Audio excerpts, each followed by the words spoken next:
Muy buenos días, amadas, amados en el Señor, esperando siempre que la gracia de Dios estén todos disfrutando de la compañía del Señor, de su fortaleza, de su gracia, cualquiera sea la circunstancia que les esté tocando vivir, tengan en este inicio de semana una particular bendición de parte de Dios, recibiendo de Él los bienes de su amor, de su mucha misericordia. Como siempre, deseoso de compartir con ustedes la palabra de Dios y queriendo hacer un aporte también al desarrollo de el estudio bíblico a través de la escuela dominical. La verdad es que estamos teniendo una gran oportunidad al estudiar estos pasajes de la historia de Israel, esta historia primitiva, esta historia de los inicios de Israel, que tanto bien nos traen a nosotros al considerar los detalles de todos estos movimientos que Israel está realizando de la mano de Dios. Nuestra vida cristiana, a pesar de la distancia en el tiempo con el Israel bíblico, a pesar de las diferencias culturales, a pesar de la diferencia de contexto, ¿no es cierto? Eh, Todo lo que Israel vivió de la mano de Dios resulta para nosotros de gran provecho, como lo escribió el apóstol Pablo en su carta a los Romanos, en el capítulo 15, versículo 4, eh, declarando que las cosas que se habían escrito antes para nuestra enseñanza quedaron registradas, quedaron escritas, se escribieron, a fin de que por la paciencia y la consolación de las Escrituras, Pablo allí se está refiriendo a, a esta paciencia que nace del proceso permanente y constante que Dios tiene en su trato para con los suyos. Consolación tiene que ver con ese suspiro que podemos dar cuando nosotros nos encontramos en situaciones complejas, difíciles, pero por las Escrituras podemos ver que no solo nosotros hemos vivido situaciones difíciles, sino que también han habido otros hombres, otras mujeres en la historia de la vida cristiana, en la historia de la relación del hombre con Dios, que también han vivido tiempos difíciles o situaciones complejas, pero que a través de lo que leemos de ello podemos tener esperanza, esperanza de que al final saldremos bien de todo lo que nos sucede, porque otros también vivieron cosas semejantes y finalmente, por la bondad de Dios, resultaron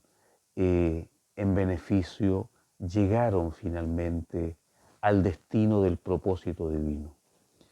Nosotros estamos mirando el mover de Israel ahora a partir de su salida del monte Sinaí. Han estado ya acampados por más de un año. A principios del segundo año de su salida de Egipto, Dios está determinando que es el tiempo en que deben pasar a una segunda fase, pasar a otro nivel en este proceso de ser constituidos una nación soberana, como lo escribiría el apóstol Pedro miles de años después. Israel tenía que convertirse en una nación santa, en un real sacerdocio, en un pueblo adquirido por Dios, para que anunciara las bondades de aquel que los había sacado a ellos de la esclavitud, y estas bondades no eran otras sino las que apuntaban a la venida del Mesías Redentor. Israel está en ese proceso, allá en el libro de Números, capítulo 10. Está en ese mover de Dios para llegar finalmente a ese objetivo final, a sentarse en un lugar geográfico donde Israel sería una nación soberana, una nación de carácter santo, para que anunciara las bondades de Dios hacia las demás naciones. Varias cosas podemos aprender de todos los detalles que la Biblia nos muestra. Como bien lo pudimos ver el día de ayer en la escuela dominical,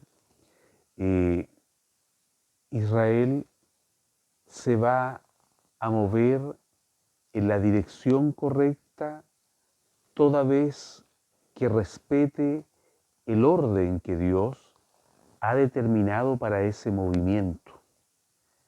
Esto tiene una gran importancia para nosotros hoy día, en que consideremos de que las cosas para nosotros van a resultar bien si nos movemos conforme a los designios de Dios, conforme a lo que Dios dice.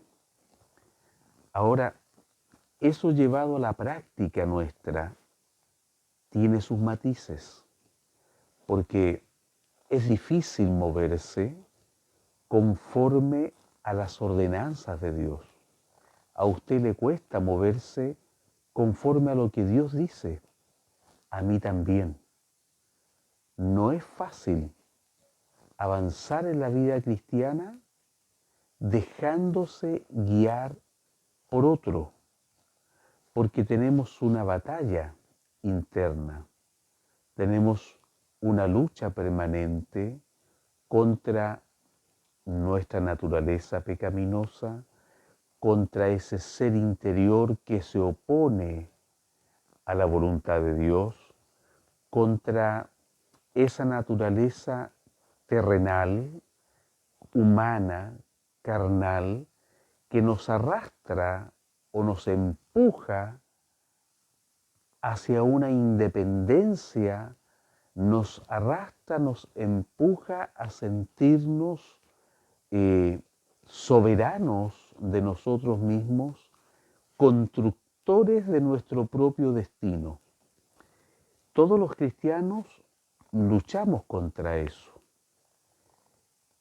En el caso del Israel bíblico, ellos tuvieron igual batalla, les costó muchísimo y vivieron muchos fracasos porque no pudieron finalmente seguir las ordenanzas de Dios, no le pudieron seguir el ritmo a Dios, no le pudieron seguir finalmente las directrices a Dios, mediante las cuales ellos iban a lograr el éxito en la conquista de la tierra, el éxito en establecerse como una nación soberana, teocrática, gobernada por Dios, dirigida por Dios. Siempre a los israelitas les jugó en contra esa inclinación natural del hombre terrenal, de querer gobernarse por sí mismo. Nosotros hoy día, a la manera en que los israelitas también reanudaron su viaje hacia la tierra prometida, estamos también en un viaje que tiene distintas estaciones. Están las estaciones de las etapas propias de la vida.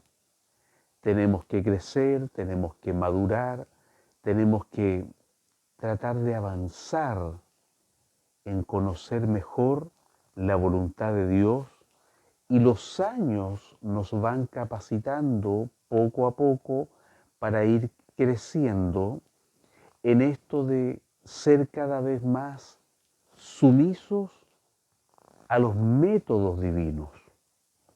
Nos cuesta aquello, porque habitualmente los métodos de Dios no se ajustan a nuestros criterios personales.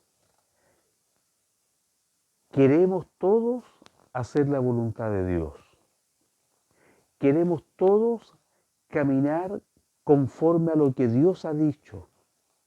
El problema para nosotros está en que los métodos de Dios generalmente chocan o tienen un impacto respecto de los criterios que nosotros tenemos, respecto de la opinión que nosotros tenemos, de la visión que nosotros tenemos, respecto de cómo debieran hacerse las cosas en nuestra vida. Allí tenemos una lucha y una batalla permanente que con la ayuda de Dios tenemos que aprender a librar. La palabra del Señor en las escuelas dominicales nos van induciendo a través del expositor de nuestra iglesia a cómo nosotros debemos marchar. Para el próximo domingo 23 tenemos un tema que dice: marchar es la orden de Dios para su pueblo.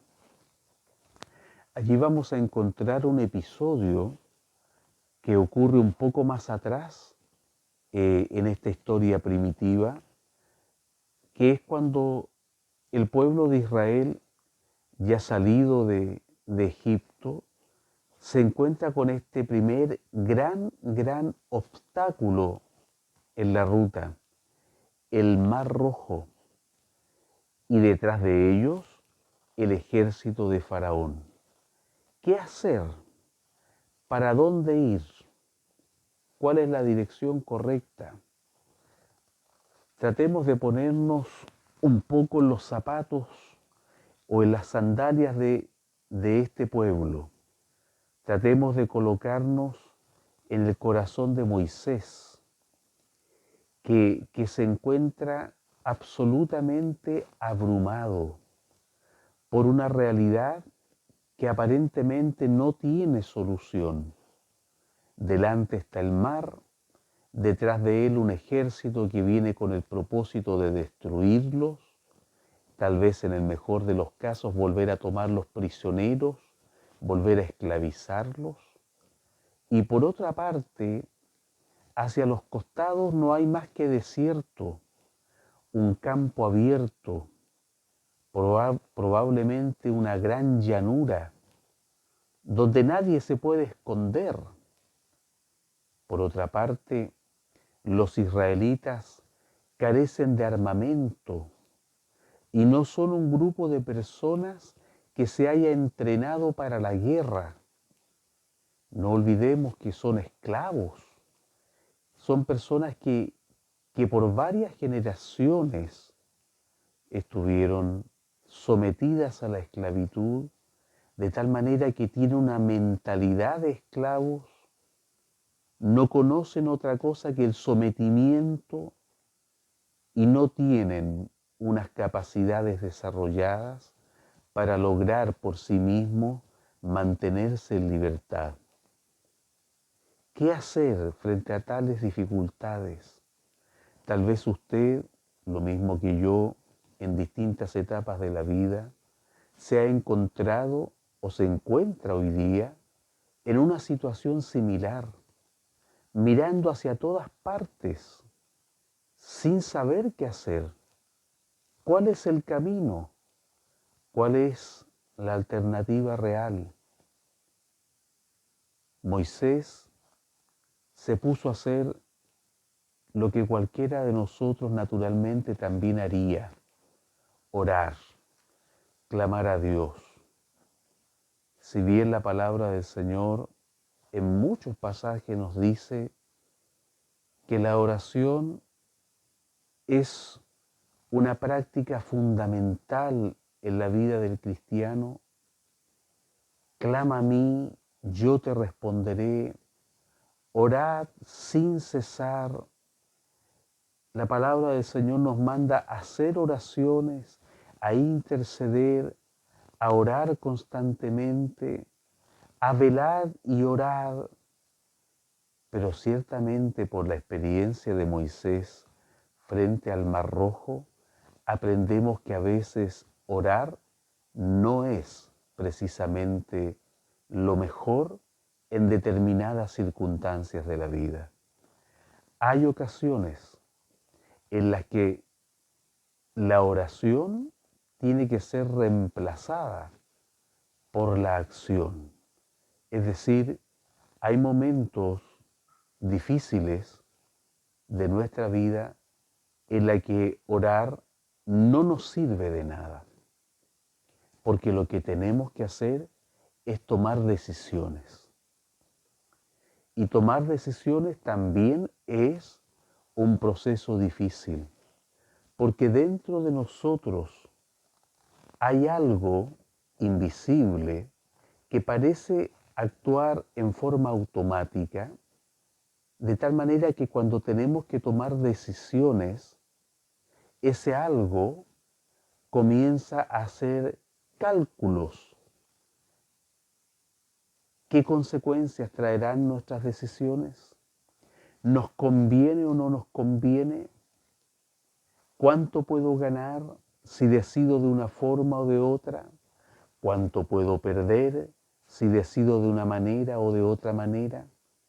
Hay algo en nosotros que nos lleva en automático a evaluar y desde allí se nos hace también difícil tomar decisiones, pero hay momentos en la vida cristiana en que tenemos que tomar decisiones en vez de orar. Cuando Moisés clama a Dios frente a esta tremenda dificultad que tiene, Dios le responde y desde el idioma original hebreo se puede leer como un reproche. No es la voz tierna de Dios que le dice a Moisés, Moisés, no clames a mí, Moisés, no sigas orando, sino más bien es una voz de reproche. ¿Qué haces, Moisés? Deja de orar. ¿Por qué estás haciendo lo que no debes hacer, Moisés? Dios le dice a Moisés, ¿qué haces a mí clamando? Estás equivocado, Moisés. Lo que tú tienes que hacer es decirle a este pueblo que marche, que avance. Y luego, en los versículos siguientes, Dios le dice, yo voy a endurecer el corazón de Faraón, yo me voy a glorificar en él a través del juicio que voy a ejecutar sobre él. En otras palabras, Dios le dice a Moisés, mira, deja de estar clamando, deja de estar orando y ponte en acción. Haz lo que tú tienes que hacer, que yo voy a hacer lo que yo tengo que hacer. Bueno, resulta difícil a veces entender estas respuestas de parte de Dios, pero así es. La realidad nos muestra de que hay momentos en que tenemos que tomar decisiones, aun cuando esas decisiones nos traigan consecuencias difíciles, consecuencias que no quisiéramos vivir. Toda decisión tiene su consecuencia, todas las decisiones tienen su precio. Y es allí la dificultad. No siempre queremos o no estamos tan dispuestos a pagar el precio de ciertas decisiones que tenemos que tomar en la vida cristiana. Nos ayude el Señor para que podamos tomar conciencia de que para avanzar en la vida cristiana hay que estar dispuestos a sufrir, hay que estar dispuestos a avanzar según los métodos divinos. Uno de los títulos de la próxima lección de la escuela dominical dice hombres designados por Dios para ir al frente de su obra. Ya hemos mirado cómo el escritor bíblico nos da detalles detalles a veces intrincados para nosotros, a veces difíciles de comprender, pero que en su manera general, global, lo que quieren decirnos es que Dios tiene un orden, es que Dios tiene un método, Dios tiene una fórmula. Nos guste o no, esa es la fórmula de Dios y esa fórmula es la que nos garantiza a nosotros avanzar en la dirección correcta. Los métodos de Dios, las maneras de Dios, no siempre las vamos a entender de este lado de la eternidad, no siempre vamos a estar de acuerdo con ellas, pero lo cierto es que viniendo de un Dios perfecto, soberano, todopoderoso, absolutamente sabio, esas fórmulas nos conducirán, aunque a nosotros no nos parezca, al éxito en el propósito divino. Debemos estar dispuestos a seguir las ordenanzas de Dios. En el segundo título se menciona que la familia de los levitas está honrada en cargar los utensilios del santuario. Esto nos lleva a considerar que en su soberanía Dios ha asignado labores a distintas personas y a distintos grupos de personas dentro de su obra. Esto tiene también que ver con el hecho de que debemos evitar la envidia. Si yo no he sido asignado a la labor de los levitas, debo estar contento y conforme con que ellos tienen una determinada labor, a veces más visible, más vistosa, a nuestros ojos tal vez más honrosa, pero Dios tiene su forma de organizar a su pueblo.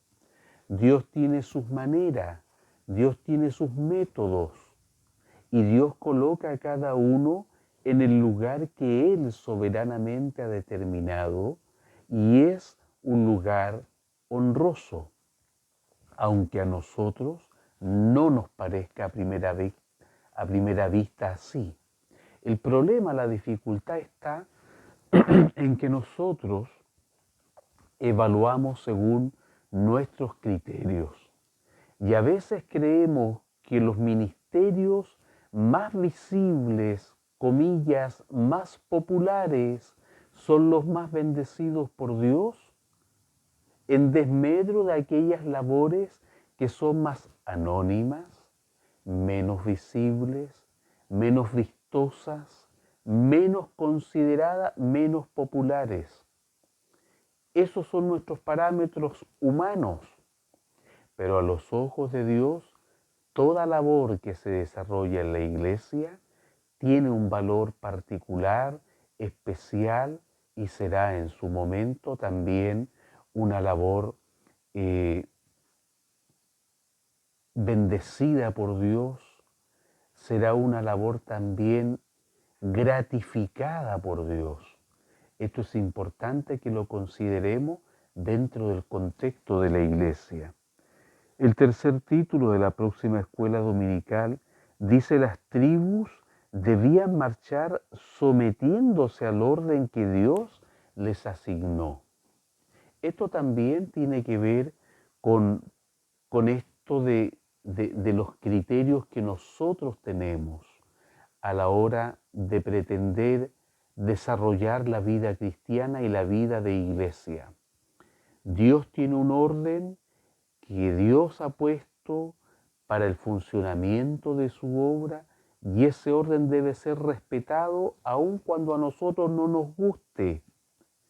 Todas estas lecciones que estamos mirando, todos los detalles de la vida de Israel apuntan a eso. Dios es soberano y Él está determinando qué forma, qué orden, cuál estrategia, qué manera, qué bandera, qué toque de trompeta.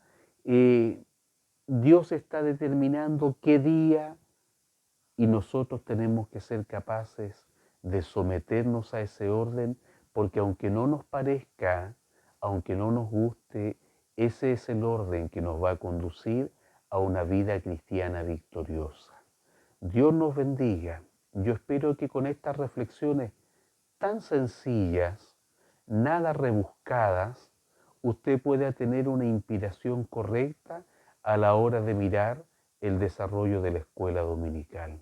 Que el Señor les guarde, que el Señor les bendiga en todo y el Señor en todo les dé de su gracia para que por todo el nombre del Señor sea glorificado en nuestras vidas. Para el Señor, honra, gloria y alabanza.